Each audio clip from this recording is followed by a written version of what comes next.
Двигаемся далее. Вы житель многоквартирного дома в любом городе или районе республики, и вас не устраивает качество работы управляющей компании.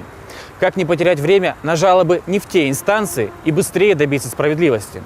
Для вас дельные советы в новой рубрике программы «Ревизор. Коммунальные вопросы».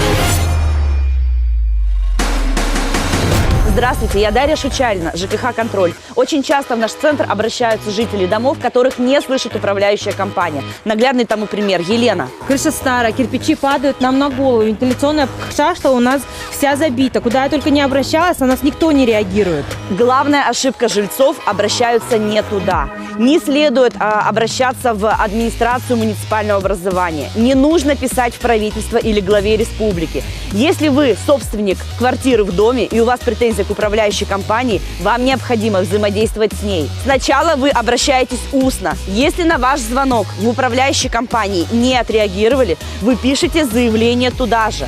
Приносите в офис в 2 экземплярах. Один вы оставите себе с датой и подписью того человека, который принял ваше заявление.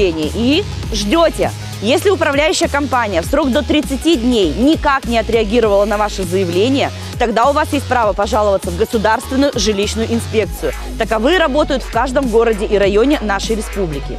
Если же и после обращения в Госжилинспекцию вы не увидели никаких результатов, еще спустя месяц у вас есть право пожаловаться в службу Республики Коми Стройжилтехнадзора. Это тот орган, который контролирует Госжилинспекции.